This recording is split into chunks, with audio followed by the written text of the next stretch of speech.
جن لوگوں کو ہم نے کتاب عنایت کی ہے وہ اس کو ایسا پڑھتے ہیں جیسا اس کے پڑھنے کا حق ہے، یہی لوگ اس پر ایمان رکھتے ہیں، اور جو اس کو نہیں مانتے وہی خسارہ پانے والے ہیں۔ اے بنی اسرائیل، میرے وہ احسان یاد کرو جو میں نے تم پر کیے، اور یہ کہ میں نے تم کو اہل عالم پر فضیلت بخشی، اور اس دن سے ڈرو جب کوئی شخص کسی شخص کے کچھ کام نہ آئے، اور نہ اس سے بدلہ قبول کیا جائے، اور نہ اس کو کسی کی سفارش کچھ فائدہ دے، اور نہ لوگوں کو کسی اور طرح کی مدد مل سکے۔ اور جب ابراہیم کی اس کے پروردگار نے چند باتوں میں آزمائش کی تو وہ ان میں پورے اترے۔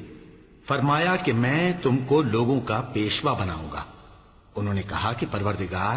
میری اولاد میں سے بھی پیشوا بنائیو۔ فرمایا کہ میرا قول و قرار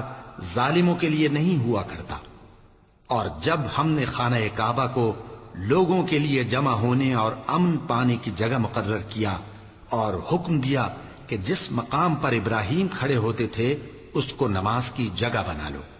اور ابراہیم اور اسماعیل کو حکم بھیجا کہ طواف کرنے والوں اور اعتکاف کرنے والوں اور رکوع کرنے والوں اور سجدہ کرنے والوں کے لیے میرے گھر کو پاک صاف رکھا کرو۔ اور جب ابراہیم نے دعا کی کہ اے پروردگار، اس جگہ کو امن کا شہر بنا، اور اس کے رہنے والوں میں سے جو اللہ پر اور روز آخر پر ایمان لائیں ان کے کھانے کو میوے عطا فرما، تو اللہ نے فرمایا کہ جو کافر ہوگا میں اس کو بھی کچھ مدت تک سامان زندگی دوں گا، مگر پھر اس کو عذاب دوزخ کے بھگتنے کے لیے مجبور کر دوں گا، اور وہ بری جگہ ہے۔ اور جب ابراہیم اور اسماعیل بیت اللہ کی بنیادیں اونچی کر رہے تھے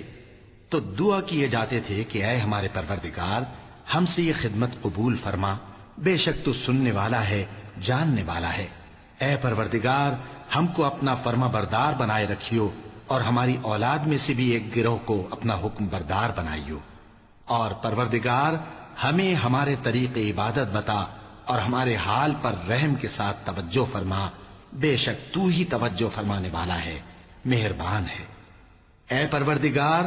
ان لوگوں میں انہی میں سے ایک پیغمبر مبعوث کی جو ان کو تیری آیتیں پڑھ پڑھ کر سنایا کرے، اور کتاب اور دانائی سکھایا کرے، اور ان کے دلوں کو پاک صاف کیا کرے،